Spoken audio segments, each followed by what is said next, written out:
All right, guys, welcome back to another episode of our podcast here. I have one of my favorite people in the whole world with us today. This is Martin Connelley. And Martin, we talk almost every day. At least every other day or three anyway. If we ain't talking 3 days, we're probably seeing what's wrong with the other one. Yeah.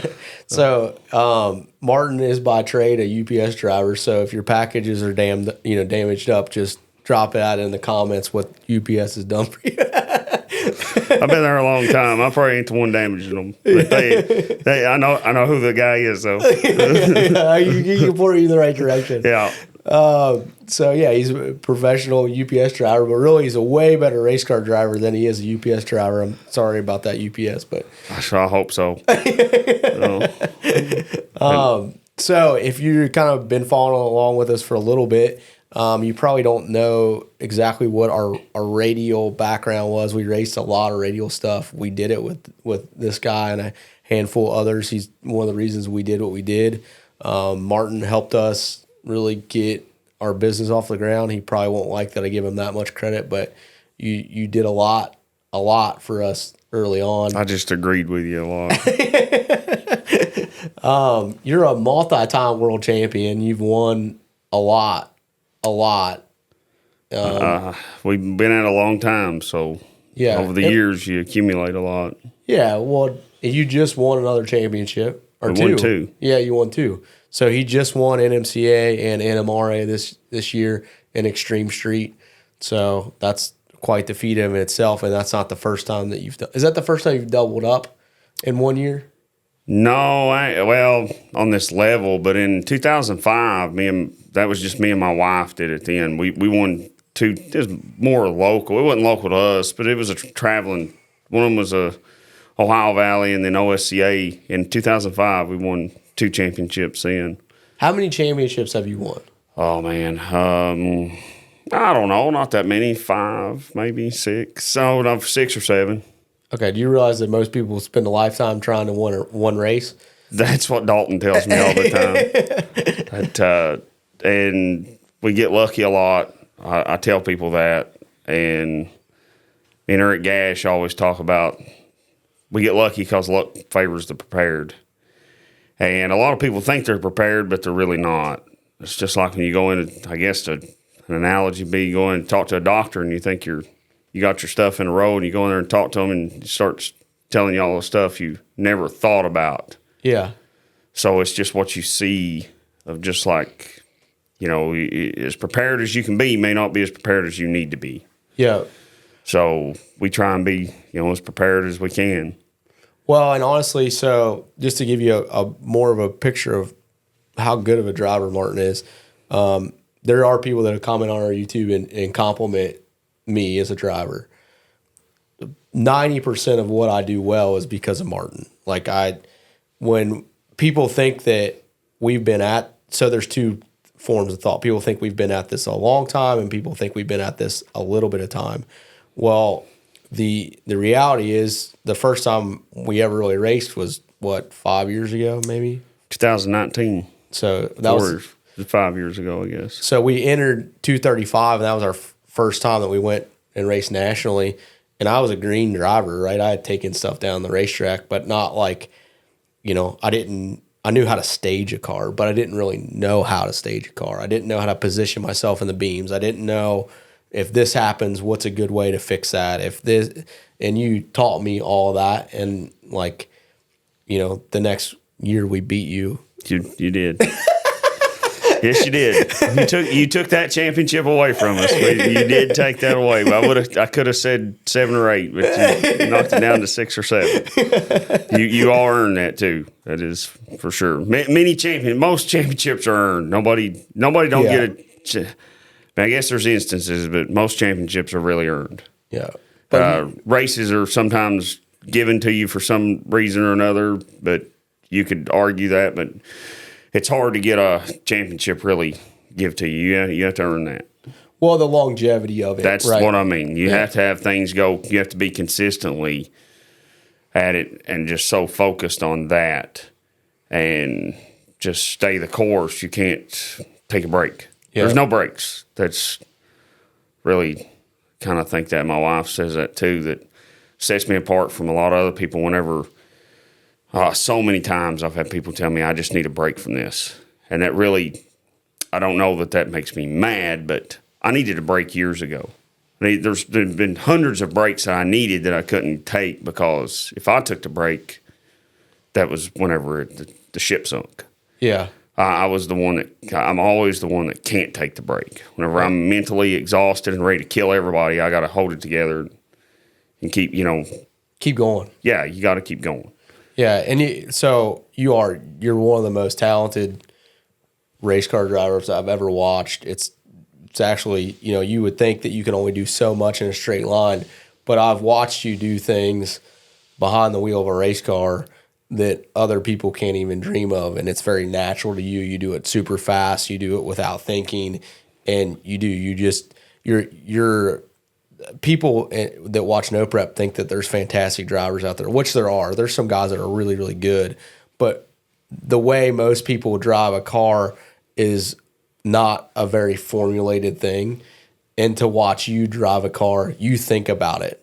You think about preserving the race win, preserving yourself, preserving the race car, and preserving the person next to you. And then you seem to always, through that formulation of things, you seem to always get to the finish line first. Well, there is an order to that. Yeah. You're absolutely right. When I go drive cars for people, I never thought about it, but I explain that to them. This is, like if I go drive your race car and you're asking me to drive your race car, I take no obligation if something happens. I'll be the obligation of myself, and you're the obligation of the race car. The owner is. That's, if you're asking me to come drive it, I'm not asking you to drive your car. But race car comes first. Guy in the other lane comes first. Those go hand in hand, because if you keep your race car in good shape, you're going to keep his in good shape. And that don't always happen. I've been in that situation that didn't happen. But there is an order to that, and I really think some of my best driving I've ever done never gets complimented on because it's never in the highlight reel. Because I let it get that far. I shut the thing down before it got there, and like I see a lot of stuff on, especially no prep, and I know that's part of no prep is having to force them down the road, they call it. But there's a lot of times people they wreck, they drive it way too far. It's pure luck that they got through it. Not all the time, but you know what I mean. They let it get out of hand, and then they manage to keep it in check. And I ain't saying we don't push them. There's a lot of times that I'll ride a wheelie out for way longer than what I think it should be, and I'll stay flat on the floor and not see all I can see is sky. And that part of it, we won several NMCA races this year because of that. But that is some of the best driving that I would say that me or anybody else has ever done, is never getting a compliment on it. Yeah. And that is overlooked. Yeah. So. Sean Pevlar sitting outside. Of course, Sean Pevlar would show up right at this time. That's funny. But, okay, so to kind of back up a bit, how long have you drag raced? I started drag racing when I was 16 or 17 years old, and street racing. Went to the racetrack. The guy in the staging lanes explained to me how to stage the car. I had really I ain't saying I didn't have a clue, but I didn't know how it worked. And then we started drag racing. I met my wife about 2 or 3 weeks before I ever run my first heads-up drag race. That's pretty cool that I met her 2 weeks before that, and she went and was at the very first time we ever run a heads-up drag race at a drag strip. And that was in 2001 or 2. It might have been 2002. No, that was 2001. So that's been 22 years ago. And we started doing that, and then in 2004, we started following a series, OSCA, which like kind of that deal is gone now. But then through 4, 5, and 6, it was just me and her. Me and my wife, we had a 90 model Chevrolet pickup truck I gave $1,300 for that had a leaky gas tank, and was fit to drive to town, and we pulled 5 and 6 hours one way with a $500 open trailer and race car that I built every piece of it in my shop and home. Didn't know, first car I learned to weld on. There is a lot of stuff I do and I'm still doing above my abilities, I call it. I am not capable of doing a lot of the stuff that I have to do, but that's how we got to do it. But years ago, that was really fun. That's when we won some championships then. And then in 2008, got a supercharged car, probably a nice race car, the first nice race car that I had.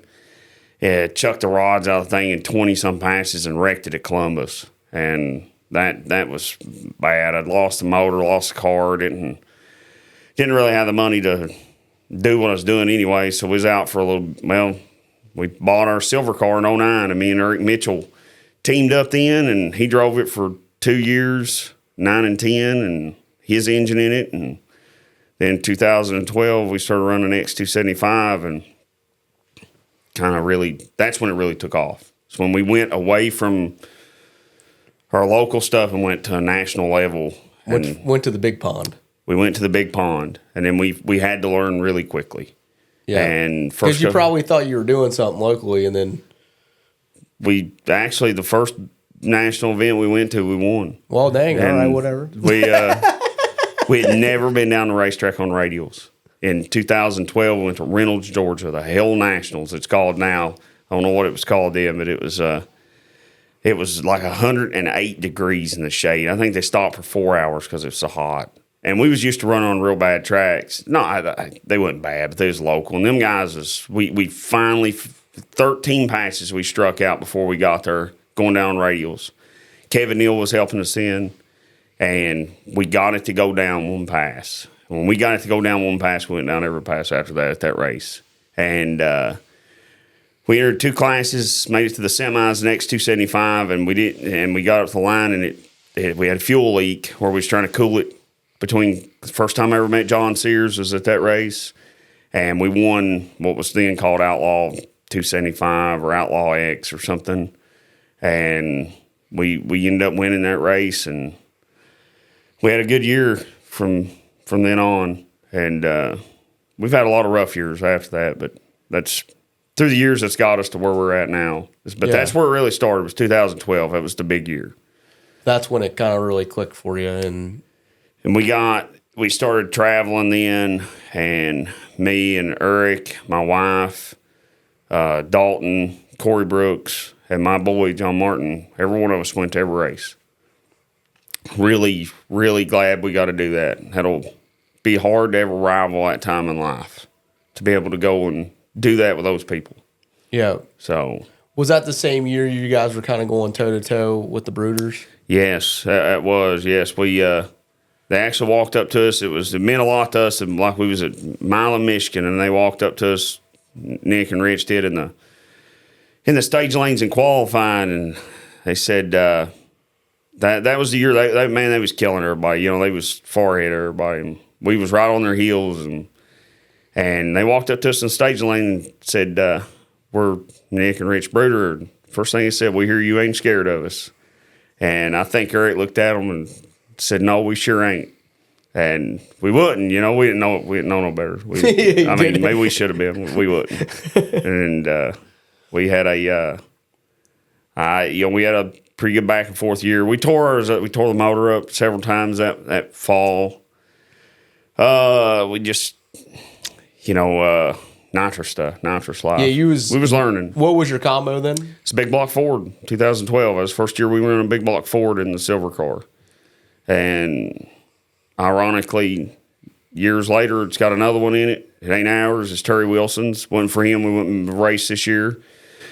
He's a big reason we run NMCA and MRA. He's a huge reason why we are able to do it. He's really the reason. If he hadn't loaned us the engine, we help him too. But he if it wasn't for him, we wouldn't have raced this year. Yeah. So it's got another big block Ford in it, and that's how that happened with this deal this year. So back to 2012, I do remember one specific story where if you can rewind 2012, that's Lights Out was really just getting going.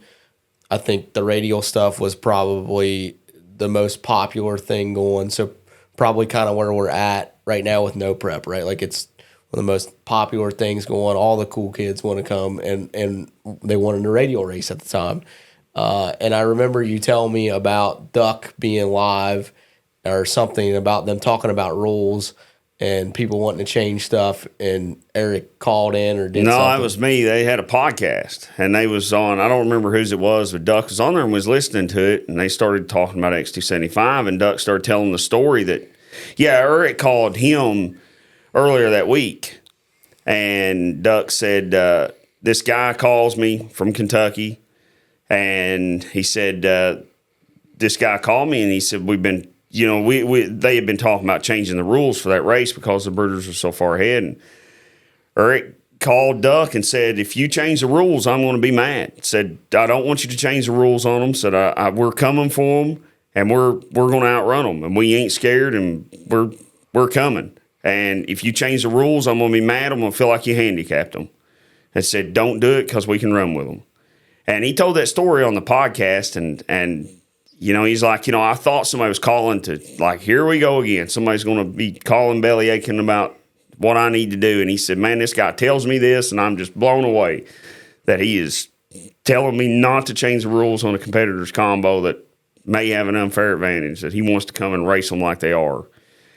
And I called in on the podcast, and we talked on the phone there about it, and kind of just went back and forth about that. But, that happened. That's a cool story that I didn't even know Eric called him. And Eric, had done that earlier in the week, and makes for a cool story now. What was their combo then? They had a Pro Charge small block. It was a big cubic inch, I guess.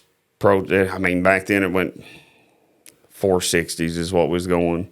Yeah. But still, man, dude, 460s. But that's still flying. Yeah, David Wolf had just went 444 a couple years earlier in 2010 at Georgia in Radial versus the World with a, that was Outlaw Drag Radial or whatever it was called then. Whatever you could put on a radial, send it. Yes. So looking, then that was the cutting edge of what we was going on 275s then. We was. Oh, it's still flying, man. And you got to think track prep really wasn't what it was today. Shock technology, that was right when Mark Minster got on the deal, and all that stuff was happening when you were in this racing. Yeah, a lot of things happened. I got to see a lot of it happen. That is looking back on that. I got to see a lot of this happen, and that's when radials was the biggest thing in the world. Everybody wanted to be on radials, and that's, that's the way everything happens. Is you get enough people with enough drive at it, and it starts getting really competitive, and then it gets more competitive, and then it gets more competitive, and then the guys that was competitive find out that it's hard to be competitive against somebody that has more resources, more drive, more willing to do whatever it takes. Yeah. And so back in 2012. To kind of harp on that year, what was your occupation? I was a UPS driver, and I worked part-time driving. I didn't have a full route. I didn't work every day. I worked 4, maybe sometimes 5 days a week at UPS. I'd go home and work in the shop. I've done a lot of, which I still do that, but there's a lot of, side job, side hustle. It's like when people talk about how they're tired. I was tired hours ago. And how old was John Martin? John Martin was born in 2009. He was 3 years old. Yeah. And his first time on the racetrack he was 3 months old in 2009. 2010, he come to Duck, the very first ever Ducks race in February. So did you ever, I don't know what you were hauling with back then, did you have your trailer you have now? I had I had a smaller living quarters trailer, and we had a 06 Duramax. We did. I was making enough money I could kind of afford to start buying something worth hauling with. But when you pulled into the racetrack, did you feel like that you were financially able to do what you were doing? Oh, I'd still not. You know, and if it wasn't for people like me and everybody else out there like me, and there's a ton just like me, the same position. If it wasn't for, you know, people like us, there wouldn't be nobody at the racetrack. That's right. Because that's if somebody's got the means, that's great. I don't fault them for that. I don't look at it like you know, woe was me that they got this and I don't. That's just the way it is. Just like a doctor or lawyer makes more money than me or you or whoever. You know, they probably earn that, but not everybody earns their wealth. It was, you know, their family had a business or they got it. Some, you know, but a lot of them did. Whatever, it don't matter. That's got nothing to do with me. This is the hand I was dealt. It's the hand they was dealt. It's just what we got to work with. And we go to the racetrack. That's, you know, there's a big difference in. Last year, it was a big phrase: work harder. Well, that's always doesn't matter what circle you run into. You know. Yeah, well, it's easy to say work harder. You know, if you're not the one having to do all the work. You know, and everybody works hard at this. They work. My cousin Pitt told me this one time. He said everybody puts in as much effort into something as they feel is necessary or they feel is adequate for them, and they call that enough. He said, but somebody else will go and put way more into it. They'll sacrifice more. And, you know, working hard at the race car part is one thing. Everybody's got to do that. But then you got to work hard because if I don't work every week, my electric bill don't get paid. You know, if I don't work on the side, I don't have the funding for the race car. That when you start adding in all those hours to it, and I'm not the only one. I don't want this to get twisted that I'm the only one out there doing this, because I'm not. But there's a lot of people who don't have to do that, and I think they really take that for granted, and that's fine. But when you have to do that, that's another level of having to work hard, and that's what makes people quit. Is they finally come to their senses and they just say this is not sane, and I ain't done that yet, I guess, and my wife ain't stopped me. Well, your wife, I would say that Michelle equally likes it, or I mean, she must. She definitely is. Yeah, she is definitely. If it was not for her, I would not be sitting in this chair. You may not even know me. I wouldn't. You know, I'd never be. I would never accomplished nothing, and she don't take no credit for it. But she sacrifices more than me, Eric, Dalton, Corey, anybody else on the team. You know, she sacrifices more than any of us. She does that for me. She don't do that for her. You know, and she loves it, obviously, because she likes the people and she likes the racing and stuff. But, I mean, you know, if it wasn't for me, she wouldn't be sacrificing what she's doing or the way she's doing. So, you know, she really don't get enough credit for that she is the one that really – she's got, I mean, I got a full plate, you got a full plate, but she's got 2 or 3 plates there trying to take care of it. She's got a lot of stuff goes on. She runs several businesses. She works 40 hours a week. We got 2 kids. One of them's 5, one of them's 14, where she's always running with them. She's, you know, she really, I tell her a lot of times, you know, she's a single mom because I'm going doing racing, or I'm in the garage working on the thing, or I'm doing whatever that I have to do to make this happen. And, you know, she's the one that really makes this happen and don't get seen. Yeah. So that's, and I'm, you know, Tony Bischoff tells you all the time, he can't believe she ain't left me, but she's, I'm glad she's not. I can't believe she's, I don't show, and the best part about it is she thinks she's lucky to have me. I mean, really, some really good drugs going on down there, you know. You know, but yeah, she tells me, you know, she tells me every now and then she's lucky to have me, but she. Well, this is just to tell you how amazing Michelle is when we raced in 19 and 20, when we were following the radial circuit. You know, Brad and I, we had a square body dually at the time in our 28-foot enclosed. I know where this story's and we would, you know, we got there and there was gas in the dually, gas in the race car, and we had the stuff we needed to race car, but we never brought a stitch of food. You brought a bag of Doritos. I remember at race. You brought a bag of Doritos. We just didn't think about it. We were just thinking about race car, and so Michelle would make extra food just for Brad and I, and she would put notes on it for them to make sure that they fed us. Yeah, she fed Bischoff and their crew for a season at in Louisville. I don't know for sure. That was probably 2012, I guess, 13 maybe. And she fed them for a season, I think. And we enjoy it. You know, she likes that stuff. Well, and one of the things that you've really taught me, just outside looking in, and I had a situation last year, with Charlie that, and this kind of come full circle, is like, you guys are really great at, you just want to win. And you know that, singularly, you don't have the money to do it. You don't have all the resources by yourself. But if you bring this crew of people in that all have the same goal, that they want to put whatever car that is in the winner's circle, you put your people in the best places as possible, right? And you do it as a group. And that is something that you guys do extremely well. Yeah, and we really, between Eric, Dalton, Corey, and like this year, Terry, Cheeseburger, and that, like Jason Martin, too. He's, he lives right there beside of me, and his car races out of our shop, and me and him is always, I help him a lot on the car and stuff, and he helps us. And that is we do that really good about using everybody's strength.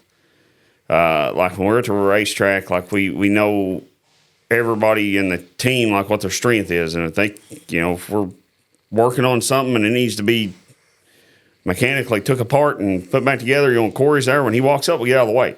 Let him, he knows he's up, and if we got to go to the tower and talk to somebody or go talk to tech about something, we don't really want to go talk about, we send Dalton.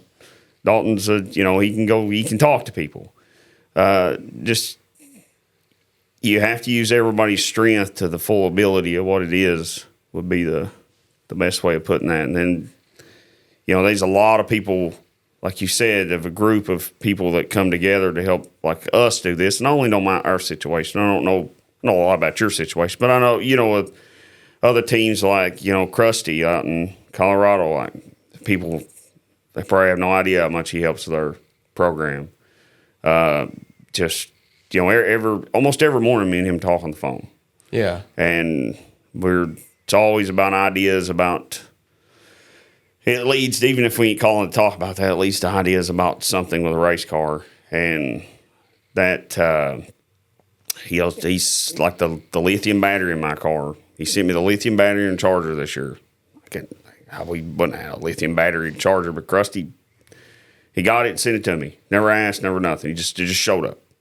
Well, and I think that's the thing. I think that if you want to be really good at anything in life, and you take the financial side out of it, all right. If you look at racing, you have to surround yourself with like-minded individuals that continually make your brain think about what you need to do to do whatever you're doing better, right? Like if we want to be better at business, we surround ourselves with better business owners. If you want to be better at racing, you surround yourself with better racers. You surround yourself with people that are constantly that is your bubble. You're in the race car bubble. I don't know that could be said any better, any different way. It's just like the two brothers when they grow up playing basketball. The younger one that always plays with the older kids usually ends up better. Yeah. Because you surround yourself with people that make you better.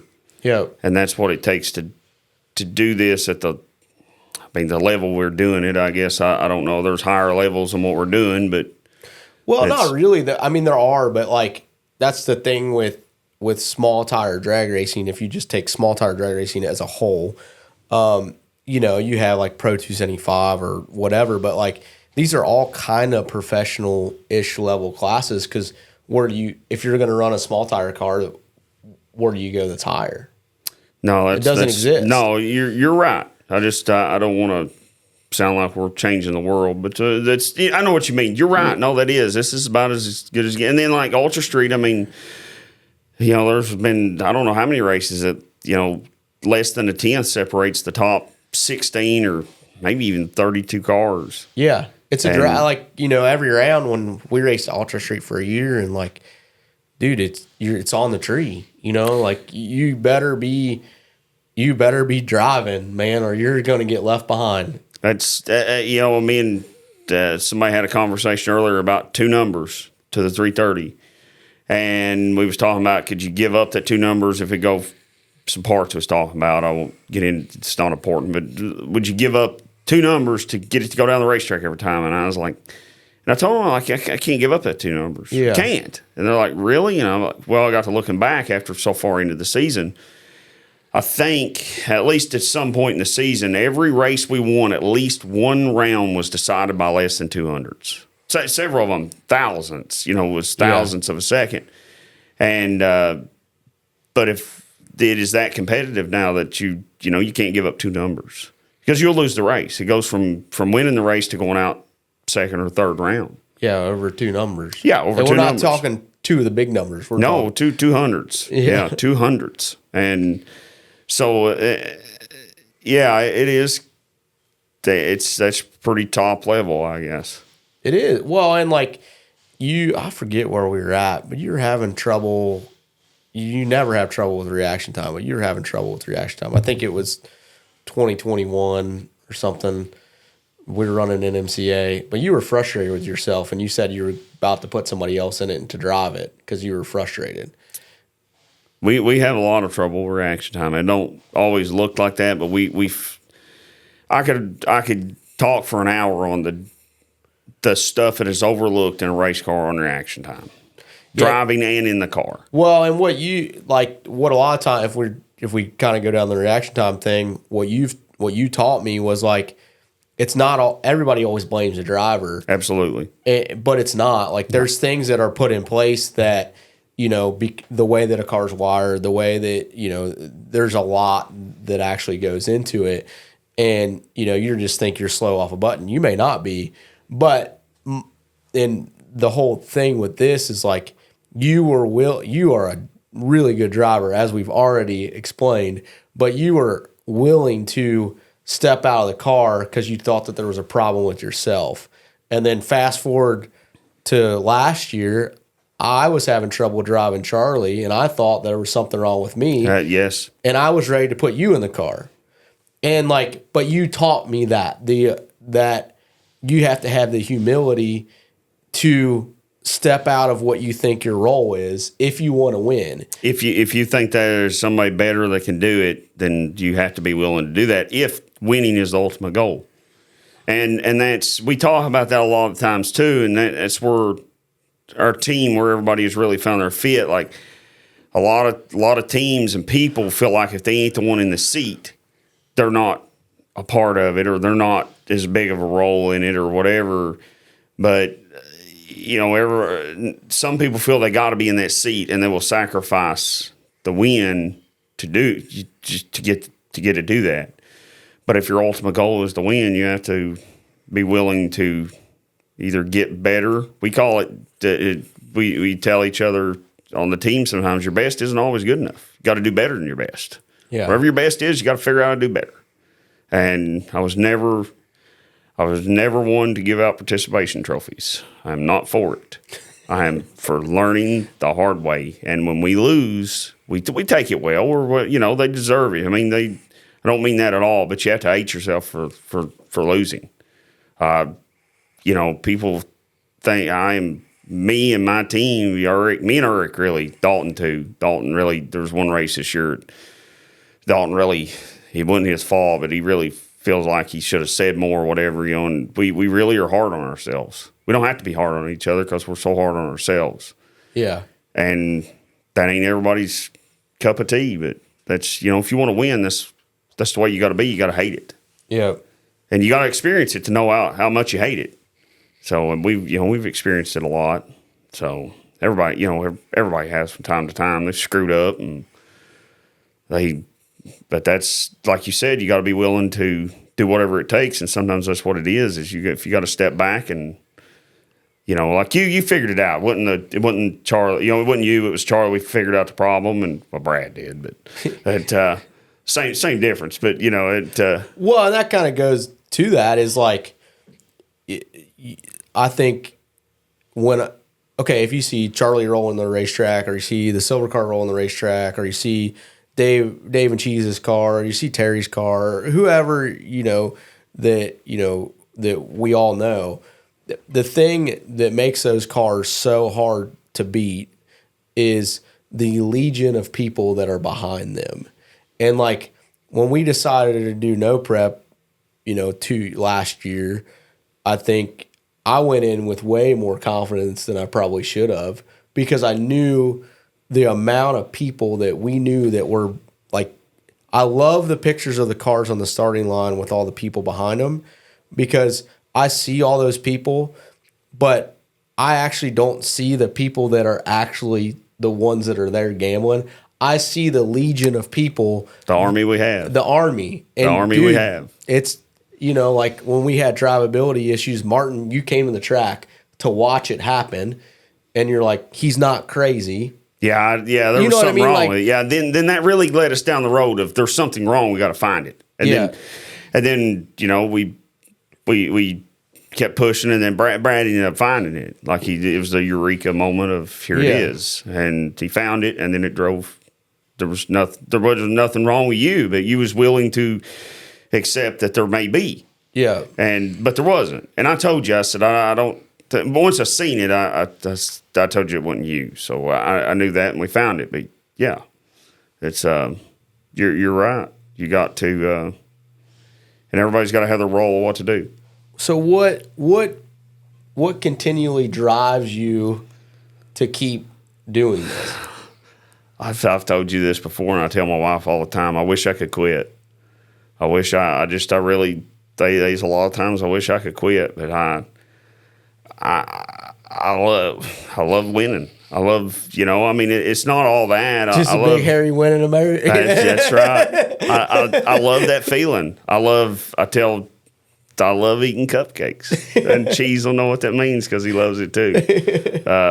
We have cupcakes when we win at the end of the race, but losers don't get cupcakes. Well, losers don't get sprinkles. But we do. We keep cupcakes and Cheese is, he's the same thing drives Cheese. He loves to win. He loves to, he's the great chess player.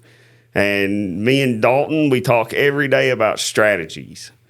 And we run the team a lot like a business, and Dalton would be the business manager. He's really a huge part of our team. Dalton is. You know that. You're one that knows that. But he is so, he is so much a part of the team of everything that happens. Dalton has a say in it.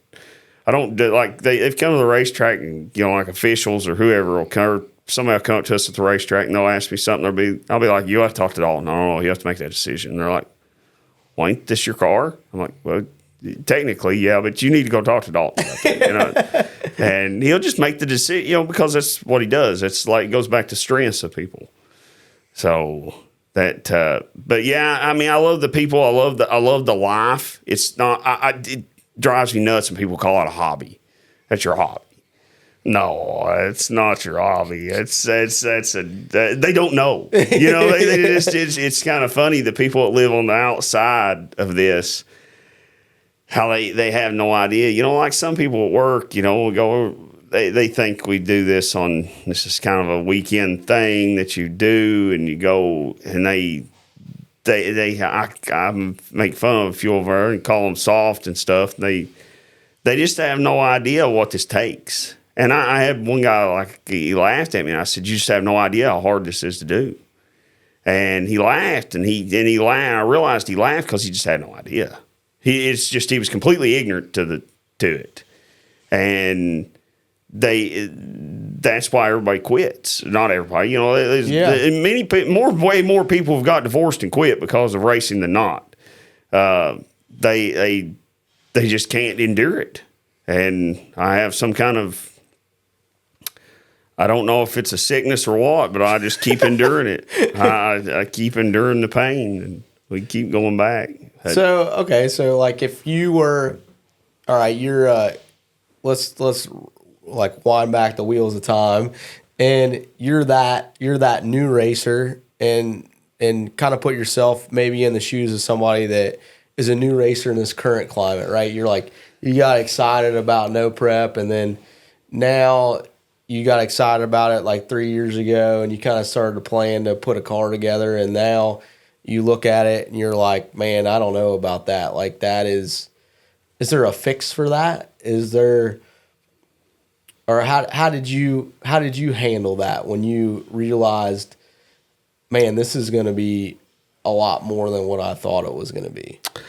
You know, I got into it so like it just progressed so steadily, I guess. And I had so many people behind me at that point when it started doing that. And I had so many people, you know, man, me and Eric and Dalton for sure raced for, you know, for years. And I don't know I want to race without them. I don't know I couldn't do it, but I wouldn't want to. You know, there's been a lot of times Eric couldn't make it to the racetrack and because of his kids and stuff, and that, you know, because he's got 3 small children, and that sucks. I mean, it's really, really I can see why people are so overwhelmed with it, but you know, you got to have people to help you. Like if you're getting into that, and you got to you got to decide the reason you're doing it. You know, for not everybody's out there to, you know, to be as competitive as like we are. They want to go and race. And there's not a thing in the world wrong with that. There's been, you know, races we've showed up at, we didn't intend to win. We was going there to test or support the race or whatever. And, you know, just you say it best about going out and just racing your car. You will get better by doing that. And you will find out if this is for you or not. But you got to, the worst is when people spend years of building it because they got, like you say, they got to have the latest and greatest, and you really ain't got to have that. Do you feel like that out of all these championships that you've won, that you always had the best car? No, I brought my 12-year-old rear end housing up here today because I felt it was bent, and see if you could patch it back together. At least we have to put a drip pan under it sometimes to make it, you know, between rounds and clean it off so we don't get, you know, put off the racetrack for drippy rear end. And no, there's been all kinds of times we've not won because we had the best car. And go back to Cheeseburger, he's like, he just won lights out with Turry's car. They didn't have the fastest car. They was over a tenth slower than the number one qualifier. Not a tenth, I'm sorry, over a half a tenth slower than the number one qualifier, you know. And they didn't have as good a car, and maybe that ain't the right word, but they didn't have as fast a car. They had some problems. They had the old engine in it. And, you know, and going into Sunday, they was down to 2 rounds, and I'm like, geez, he's very likely to win this. He is very, very possible to win this. And, you know, because we call it out racing people. A lot of times, that's the way races are won. People overlook that. You know, you race the racetrack. You don't race. You race your opponent. You know, there's a time for both. You have to do a little bit of both. Yeah. You have to anticipate, and that's where I talk about strategy, man. Like Dalton and Cheese too. Them two, they are strategists. Like they could wage wars. They well, a lot of people don't think about it. Like, you know, I love having you in this seat because I don't think people, you know, if you're just getting into it, I don't know if people even realize that there's people like you that think about it this way. Like, we're going to war. Methodically. That's what wins the race. It's not having, you know, I don't know how, there's been several times we went to the racetrack, and in a couple instances, I don't know if I want to tell the story or not, but we went and we not had the fastest car. Well, I'll tell one story. So it was the World Cup in 2019, and Grubworm Tick Performance was there. I'm sorry, I can't think of his name, and I know it. Jonathan. Yes. So, you know, we was running Wild Street in 2019, and we didn't have the fastest car. We went number 2 qualifier. We had the most consistent car. We went 7:48 in the quarter. Qualified 7:48. I think we run about 5 7:48s that weekend. We was on point. We got, you know, man, Eric made some good calls, whatever. Well, you know, Grubworm went like 7:28 in qualifying. It's a stick shift car. Yeah, too. there was no weight limit. There was no, there wasn't much rules. Well, they fixed it after that year. That's fine. He come in and he went 728. Everybody's over there like, oh man, Dalton's over there laughing. He's like, we're fine. And somebody looked at it. He's like, Dalton's like, well, I'm not worried about him. We're fine. We're going to outrun him. And they're like, well, we're going to pick up 2/10. And Dalton's like, we ain't going to have to pick up 2/10. He's like, they ain't got enough clutches over there to make it through the race. But Dalton thought about that, and that's exactly what happened. Come the semifinals, Dalton said, that he was having trouble getting in gear. It was, he was having trouble with the transmission, clutch, just like Dalton said. And we knew that World Cup run the rounds really fast on Sunday, and that Dalton said they'll never keep the clutch in it. And we went 748 in the finals. We was in the car on the radios. Eric was at the passenger door. And Eric keys the radio up and says, should I turn it up one click? Dalton comes on the radio with a calmest voice and says, hey, you two monkeys, stop. Do not let this car spin. Said, all we got to do is go down the racetrack and we're going to win this race. And Eric just shut the door. And that's exactly what we did, but that was the strategy of it. And that's not the fastest car winning it. That's that is the... if you can outrace the people, and maybe they ain't even just outracing them. It's like in that instance saying how Dalton knew the parts wasn't going to make it, and he called that, and that's the way you gamble. A lot of times we'll gamble on the other car spinning, and even if we ain't faster, if don't go out there and swing for the fence whenever there ain't nothing there to hit.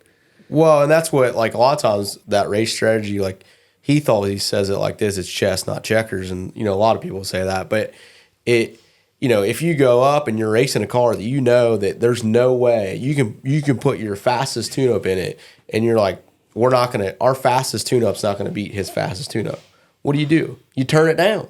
Because your gamble is now, I'm gonna gamble on them messing up, and we're gonna go down the racetrack. A lot of times we do that. Yeah, dude, we do too, and it works. That's And now we're starting to give away Cheese's secrets, but that's Cheese is another master of that. He can read people so good. He can read their eyes when he's up there. He sees a lot of stuff that other people can't. Yeah, and he makes the calls off a lot of that. And we've won races like that. Well, so what do you think? Right now, the kind of the talk in no prep is. They want more rules. They want, that.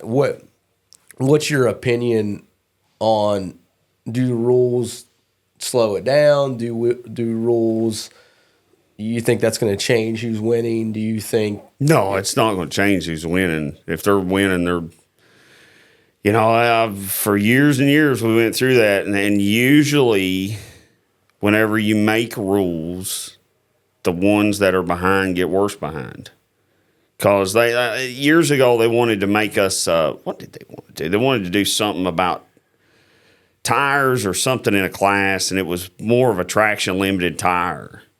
And they thought that would be a disadvantage to us because this is more of a local deal, and more of an advantage to them. But it wasn't, because the gap got worse. Because we was, that was more in our favor. But I said years ago, I think me and you talked about it, eventually no prep will come to rules. And maybe some rules is good. Maybe not, maybe not a sack full of rules is, I don't know. I don't know the answer to that. But if the mentality is that it's going to change who's in the front, it usually don't. In my experience, the rules usually don't. If it comes down to who's willing to put in the most work, the most sacrifice, the most resources, whatever, they're still going to win. It's still going to be the same people. Yeah. Well, and I want to paint a bit of a picture of you and your family, because you guys are amazing. And we always say, if you've ever seen us post about Martin or you follow Connelley Racing, please do that, by the way. Go to Connelley Racing and follow them. It's awesome. But built in a barn, and people think that is just a thing. But if you've ever watched Days of Thunder, you have the closest thing to the Days of Thunder barn there is. Like it is a, and I'll just paint it for because you don't like the words as much, but it is a old red barn that has, you know, a lift or two in it. You don't tell Ron Rhodes that. Yeah, it's got it literally has holes in the side of it where he's put up cardboard to keep the air out. And you go in and there's got a pretty leaky roof. You gotta really need to get that fixed. But he's got all these tools that you've acquired over the years to help you win championships and help you do as most of it you could by yourself. You know, in 2012, you and Michelle were living in a single wide trailer and driving used cars, and we still drive used cars. That is one thing my wife really, you know, both of us drive 20-year-old cars, and she has never been very materialistic, and I'm fortunate for that. So that is, but yeah, like it really is in a barn. It's a lean on the side of a hay barn. That we had horses in there for years. My papa had horses, and my dad had horses, and it really. You have horses too. They're a little different. My cousin actually races horses. That's up there just within sight of my house. He races quarter horses. And in a barn, I have a barn up there, and on the Connelley farm, and but yeah, to your point, it don't always, like I always found a way, you know. I always figured out something of how to get what I needed. I never tell Jason Martin, me and him talk about that all the time. I never sell hardly nothing, like you know, old parts or stuff we're not using now or whatever, because like when we done the DXP thing in 2020, me and Cheese. My car, his engine, you know, a lot of that stuff come from stuff I had that I just never sold. Yeah. And we didn't have to go out and rebuy stuff. We had a lot of it. And that ends up helping. That's the way I do it. That's like you've seen all the parts hanging on the wall. And there's stuff everywhere. Yeah, it's I guess it is pretty cool. And I'm numb to awesome. it. But it is you know, we use that. That is one way I keep. And I sell some stuff, but I don't I try and hang on to as much as I can. And that is how we, like everybody talks about us changing combinations, or we got extra transmissions in which Rodney Massengale, RPM transmission. Went for him. I wouldn't have the transmissions I got. He's really above and beyond for us for our program and stuff. But like we have this stuff because I've acquired that over years, and a lot of the stuff we got's 10 years old, you know, or older, and we definitely don't always have the latest, greatest stuff. We just have the right stuff. I still don't have Projects. I love to have a set of Projects. Love to. For years I've wanted Projects because we change the transmission converter constantly, and but I don't have them because I can't. You could spend that money. I could spend that money, but I could spend that money somewhere else too. Yeah. And that's a lot of stuff. I see people buy new wheels and stuff, or they buy, stuff for their car that don't. And then they talk about how they ain't got a spare, like they ain't got 3 or 4 stators. Well, I got a box full of stators. I ain't got a new set of wheels. You know, the wheels. Yeah, they don't even match the wheels on your car. No, they don't. Actually, the front wheels I don't even own. They're Nate's. They're my buddy Nathan's. And the wheels on the back, are old wheels, and they was MacFab bead blocked them for us in 2012 or 13. Tell them why they bead locked them for you. In 2012, Mark Menzer started helping us, and that's when he was really getting into the shock business, and we eat taco salad in my race car trailer. Me and Mark Menzer did. And you say a mincer, by the way, but yeah. And not many people can say they Mark Menzer come in their trailer and eat taco salad with them. That was pretty cool. I'll never forget that. But so he come to Holly Springs and helped us that year, and like people don't remember this now, like an X275, like a 114 This is a great story. 114. I remember we went 116 60 foot, and we thought we was doing something, and we went down to Holly Springs, man, with the turbo cars was beating our eyeballs shut. And I don't remember what it was going like mid-50s. And that was in 2012, I'm pretty sure. 13. This is 13. And we went out there and went 108, 455. Well, you got to tell the whole story.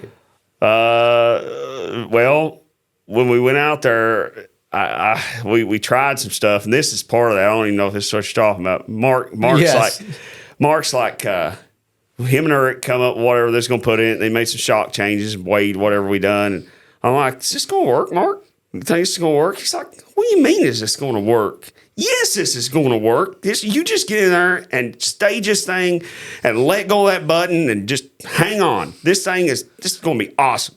It's all you got to do. Man, he's the best at motivational speeches there is. I mean, he can talk you into anything.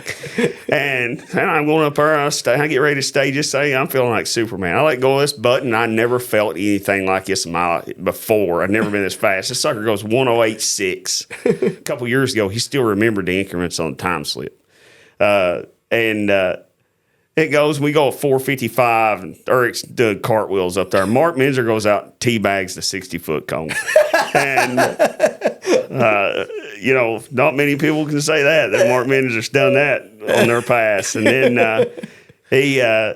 we come back, we get back in the pits, and I said, man, he told me, he's like, damn, I can't believe that worked. I'm like, what are you talking about? You said that was going, he's like, yeah, I told you that. He's like, I needed your head to be in there.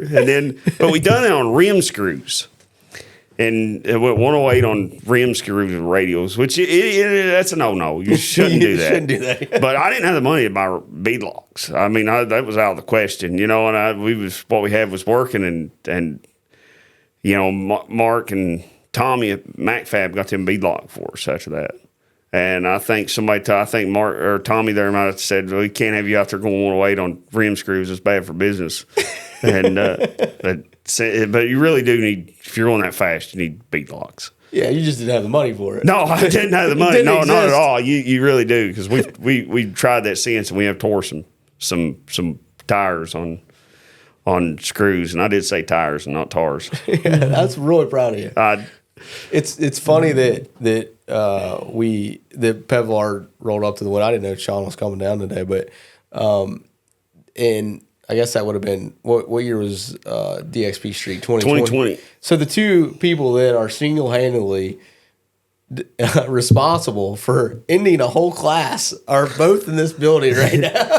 Yeah, well, there's a lot of other people, but they was two cars, and we're the face of the car. So I'm going to try to paint a mental picture for you here. So back to the rules thing, I think there's always this hope that the rules will come as a knight in shining armor. This is a good story for what they're wanting for. Yeah, this is a good story for no prep. This will really explain what rules do for you. So there was this talk of that, Radial Racing had forgot the working man that, that he just didn't have a place anymore, right? Like, because the cost of it had got. And it is true. It is true. It is unbelievable the cost that this costs for anybody to race. Absolutely. So no prep or radial. Doesn't matter what it is, and this is a good thought, and then Martin and Sean came, but. The premise of the class was a small block nitrous combo with a NOS, an out of the box cheater plate, and everybody asked how they made sure you buzzed. Well, they handed you, they come down and watched you. They made you swap their plate out with one they had that Dave Vassar actually flowed them, and Robert Lane done ours, and I don't know who done Sean's, but anyway, they made you put on a real out of the box plate that they provided. Yeah, and so then they could switch them. At any time. They can make you, that was part of the rules. They can make you switch them. So it was for sure a NOS cheater plate out of the box, unmodified. And it had a lot of chassis rules, if I'm remembering right. Small block nitrous. You could run about any heads with a little weight difference. 4150, 1 3/4 bore throttle body.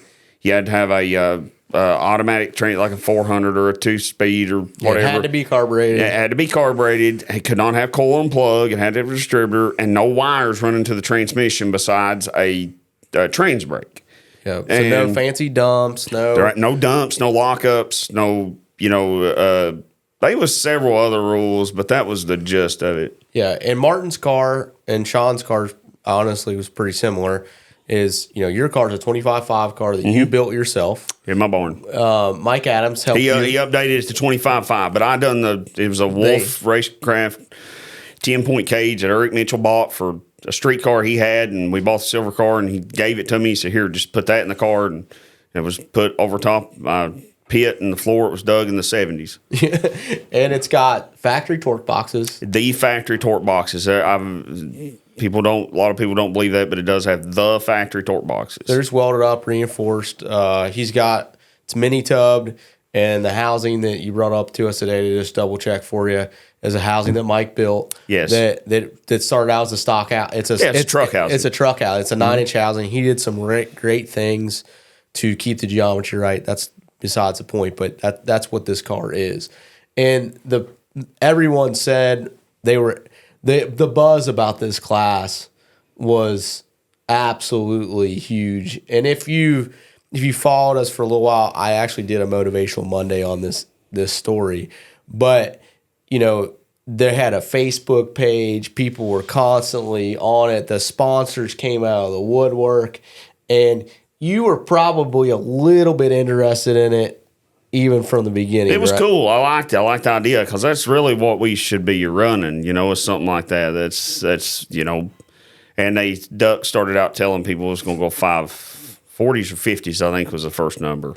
Yeah. And then it got to 530s. And then he said maybe 520s. And then he said, then they started talking about could somebody go 490s? And Duck was, he would not, he can say what he wants now, but he was saying nobody go 490s. Yeah. And I remember him saying that, and I'm not saying Duck was making an empty promise. He was definitely trying to keep the deal going. But then they started adding a lot of money to it, right? So I think it was $10,000 to win, another $5,000 in contingency. So it was $15,000, and back to Martin's stockpile of parts, he had everything really you needed to put it together besides an engine. And Cheeseburger, Jason Waterman, had probably the baddest small block Ford nitrous engine that there was. Yes, he had a Tony didn't have a dyno pulling or nothing, and Cheese had this engine, and we had 2 or 3 transmissions between us and some converters, and Bob Book helped us hooked us up with a carburetor, and Robert Lane done our nitrous system, and Tony, he changed the motor around a little bit because it wasn't going to be on as much nitrous, and we talk. Well, we talk all the time anyway, and one day I think I told him, I said, Cheese, are we going to let somebody else go there and have that money? And he said, no, we ain't. And we just decided right then and there, put it together. And then if you go, and it's really a whole story by itself. But, man, Dalton planned that winter out unbelievably. Like, he had spreadsheets made of timelines when this had to be done, that had to be done. And he's really the reason all that got pulled off is because of his planning was so perfect. And us and Sean, we didn't know Sean was putting one together there for a while, but then, us and Sean both in Clevis, Sean Clevis was putting a car together too. And they said that all the rules was going to keep it even and fair. Well, it ended up, it wasn't real even. And both the cars were built exactly to the rules. Our role in the whole thing was really fun actually, because, people knew that you guys were kind of putting together a car, but I don't think they really knew that Clevis and Sean were. And the car was at our shop. We're helping putting it together. I'm welding up parts for you for your car. Yeah. And we know that both of these cars are coming. And the two of you really didn't figure it out. It was like a month or two before. Yeah. Oh yeah. It went for a while before we figured out the other was coming. And it was so cool to know that like both these cars were coming. And then, like, to see all these comments of these guys that I'm like, man, they don't know the pending doom that's about to happen. And, like, this promise that it's not going to go, it's only going to stop at this point. Like, it's not going to go in the 4s. And, did you go 4s the first race? Well, the first night, Duck said nobody would make 900 horsepower on the motor with one of these things. He was wrong. And, Tony got past that for sure. And the first night, like on Thursday night or something, we went like 501. And what really messed it up, though, was what got everybody a couple weeks before the race is Sean and Clevis went to Bradenton, I believe. Yeah, they went tested. Man, and they went like 492 or something. But they was on a pro tire, which, it really didn't change anything. But then they made us mess with the front bumper. That was a huge fiasco in the lanes. And Duck probably still don't know the full story from that. But I told them, I said, you're going to let somebody else go with that. And you're not letting me. And they made me and Sean both pull our bumpers back, really do a lot of work in the pits. It meant nothing. It didn't do anything except just a total headache for us. And then they ended up, I'll not get into that story, but they wasn't policed exactly correctly, I don't think. But we got policed on it. And but that come from Sean and them going to 92. Well, they had everybody. Then everybody started realizing what was going to happen. Yeah, a week or two before the race, and Duck was trying to put out the fires on it. And the first night, he said to mark safe from anybody going 490s in DXP. And then I think the next night we went 499 or 498 in qualifying, and then we ended up going 492, I think, in the finals at that race. Yeah, and then Sean ended up going in the next year. They run it the following year. I think they went like 87. Yeah, so the first year that was in, it was awesome to watch you guys do that. Sean had a red light early in the rounds on the first one. He did, yep. And then so that was in the February race, and then we come to the October race, and both of you guys, I think you qualified 1 and 2. I don't remember who was 1, who was 2, and then it got down to the 2 of you in the finals. That was an epic race. We were all standing on the fence. It was awesome. I think we both went 491s, and we went like 2 or 3 thousandths slower, and I treated him by 4 or 5 thousand. There was just a few thousandths margin of victory, and I won it on a hole shot. And our lights was almost identical, and they it was won on a hole shot by just a few thousandths, but it was I think we figured it up by looking at the time slip. We changed leads in the race 3 times. It's very seldom you see a drag race happen like that, but I was ahead when we left the line. Sean was ahead at 60 foot. I don't remember exactly how the increments worked, but like the lead was swapped in that race like 3 times.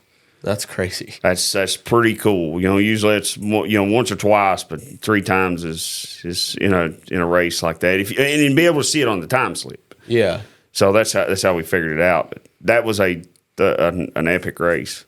Yeah. So and really that would they race DXP for 2 years and then they did something like that. And then they merged it into limited street now, which I think is a good thing. It's the way it needed to kind of for car count, but. But back to your point of that didn't really they thought that was really going to, and it pushed a lot of the guys that got into the class. Like the first race had a bunch of cars.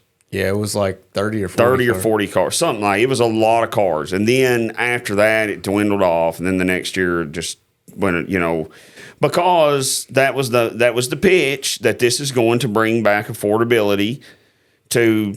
Drag racing. If you're going to be able to afford to come race this class and be competitive, and it didn't work. It obviously didn't work because Duck didn't continue with it. Yeah, and that is usually where rules time and there's exceptions to everything in life. Anything you say, there's an exception. I'm not saying there. Some rules aren't. Boosted big blocks should weigh more than nitrous cars. I mean, that's something like that is pretty obvious. But when you start getting into a bunch of rules that really start changing the structure of it, of like no prep, I don't. It's not gonna make the guy with less funding or less ability be able to run with a guy with more funding or more ability. The one with the ability always usually. If they can find a way to get the resources, the funding, they're the ones that usually. Well, and that kind of leads us into a point that I think that we'll kind of close on is and you have a lot of people that help you, but the reason they help you is because you have such a great ability. that I get a lot of flack and stuff. Not a lot. It's mostly joking, but like, Krusty Wright ribs me all the time about sponsors and stuff. And we do have a lot of sponsors. We have a lot of great sponsors that really, and people look at it, and I looked at it like that too when I started out years and years ago. Like, man, if they would just give me a chance, I could show them that I could do this, and in the business world of that, it's sad. It's not sad. It's just the way it is. They don't want to know what you can do. They want to know what you've done and what you can do for, the sponsors that I have now, I earned a decade ago. I maybe not exactly that at that time, but the stuff I've done over the last decade is what, how I feel that we get them because, of what we have done in the past. And people, not many sponsors really just take a chance on somebody that they don't know and put a lot of resources in. And that's how you get it is you go and you sleep in a tent, and you do this and you do that to get by and get what you need. And then eventually that stuff comes to you instead of you ain't starting out with that stuff. Yeah. So that is one thing that I didn't understand it too. I always looked at it like, these people have got sponsors and I don't. Well, now I've figured out that they earned them. Yeah. So no, I mean, and to your point, like every day, we're racers and we also have this business, and I get emails every week, people wanting something, some sort of sponsorship or something, but the thing as a business is if you're going to invest with somebody, you have to get a return. Yeah, and you want to invest with somebody that doesn't quit. So just because someone building their car and it's their first car they're ever building, listen, you're not going to get anything from anybody. No, it's not because just like when you start out at a job, you're not going to make top salary. You make starting pay. That's why it's called starting pay. And you have to persevere through. People want to see that you can persevere through that. To sleep in a tent, to live in a single wide trailer and get it done, and do all the things that you've done, and then show back up at the racetrack year after year after year. I'm proud to have a 10-soldier race car sticker in your car. I'm proud to help you, because I know that you're gonna go out there and you're gonna do whatever you can to win, right? We try. Works. Yeah, you do, and we understand that too. Like when a sponsor does, we work with a lot of great companies and a lot of people and stuff, and we understand they got to get a return. They're not doing it to be. That's what people don't understand is they think it's charity from the sponsors, and it's not. It's a business agreement. They got to get something in return, and if I'm not giving them something in return, I don't feel like that's just for them. Yeah. And you guys, and I'll speak this because I guess technically we're one of your sponsors. Every year at the end of the year, your wife or Dalton or whoever does it, I think I don't know who does it, but they'll send probably don't know either. But, yeah. But we'll get you'll make they make sure that we get pictures of winter circle things, and it's got a 10-soldier patch on it. It says thank you for a great year. There's always a follow through on the other side of it. Yes, and Dalton and my wife are good at that. They both they work together to do that stuff, and that is returned back. I mean, that's something you can hang on your wall. It's not a big thing, but it's something it's something tangible you got for your investment. Yeah. And obviously the investment is you need to sell more parts or whatever. Yeah. By investing in a race team. Yeah. 1 year, man, this is a mutual sponsor we have. Mike at TRZ thought that Brad and I, when we were traveling the square body, he messaged me. It's hey, where are you going to sleep? I'm I'm going to sleep in my truck. And he's like, no.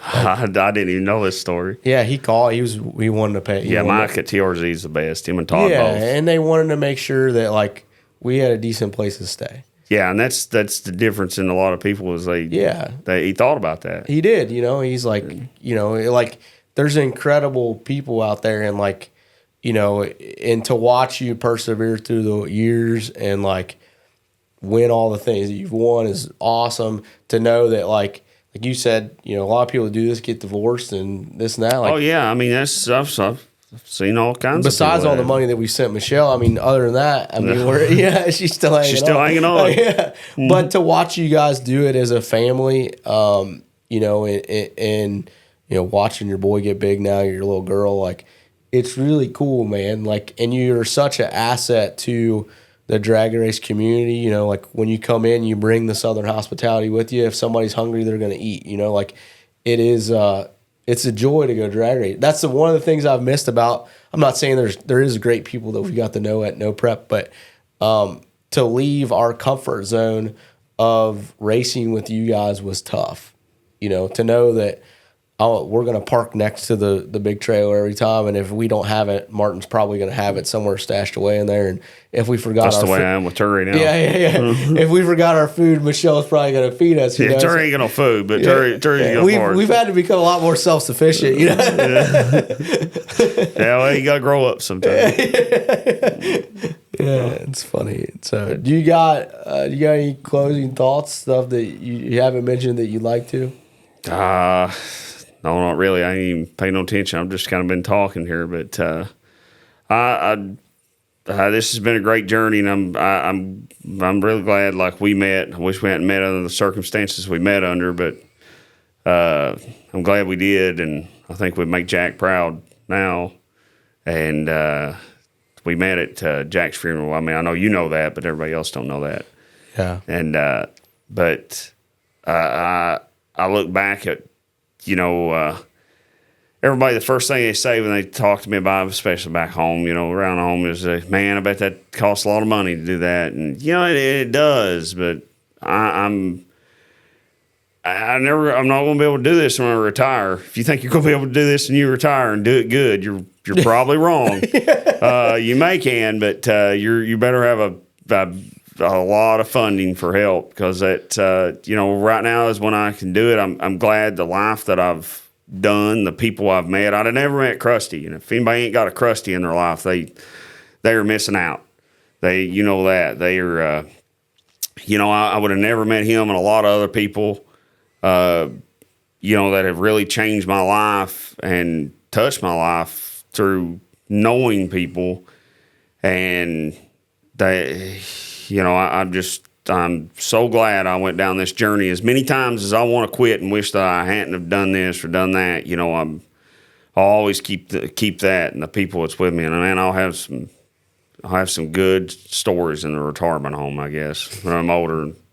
That me and my wife have really, the stuff we've got to do. We don't do the normal stuff. We don't go on vacation every year like, you know, a lot of people do. But the stuff we've got to do together that nobody else will ever get to experience is you can't. Not everybody gets to do what we get to do. Yeah, it's true. So that is very rare that you get to do something that is as unique, I guess, as we do. Yeah. And I'm grateful for it. Yeah, well, and to close, like what Brad and I met Jack Vanover at a racetrack, and you've probably heard me talk about Jack. But Jack helped lay the foundation for us, you know, and then we were building Jack a new car, and then Jack died, and, you know, we went down to Eastern Kentucky to I actually did Jack's funeral and met Martin. And, you know, part of our relationship with Jack was he was introducing us to the people that we needed to, and without skipping a beat, you took that upon yourself and helped introduce us to who we needed to. And I had lights out that year, Georgia, that February we went down. I remember all the people I took it for granted that you hadn't met those people, and now you know them, you're friends with them. But I took it for granted that you. And then when as excited as she was to meet some of them, I kind of took that for granted, I guess. And it's pretty cool to see how now you talk to them every day on the phone, maybe, or, you know. Yeah, a lot, you know what I mean? Yeah. A lot. Like Mark Mincer and I remember I remember the exact instant you met Mark Mincer on the starting line at Georgia. I remember that just like it happened yesterday. Yeah, it feels like it happened yesterday. And that you thought that was so cool, and I'm like, I just, you know, it stuck with me. If you hadn't thought that was so cool, it would have never stuck with me. Yeah. And now you talk to him all the time. sell a lot of his shocks. Yeah. And he helps us be successful. And, you know, I think I've thought a lot about Jack the last couple of years just because we've been racing a nitrous car. I never thought we'd be racing a nitrous car. Yeah, Malibu. Jack had a Malibu one time. So two-door, but you know, I feel like I don't know, when I watched you walk in the shop today, this is the first time you've been here, and to kind of watch you look around and, you know, you helped do that. Well, you know what I was thinking, where you come from and where you're at right now. That I'm glad I didn't mean to, but I was a little in awe when I come in, but I'm glad you seen what I was thinking, I'm sure. So yeah, Jack would be proud of both of us, and we do both have nitrous cars right now, so he would like that. So. Yeah, but we appreciate you guys watching. I hope that you got something from this, and if you haven't, please go like Martin Connelley Racing on Facebook, and we're trying to get him to get a YouTube, but he still has a flip phone, so there's a lot of things that have to overcome to be able to do that. Yeah, I would have just get up before daylight and go don't go walk in the house till 9:30 or 10 at night. So every day. But cool. Well, thanks for the conversation. Thank you for having me. All right, we'll see you guys later.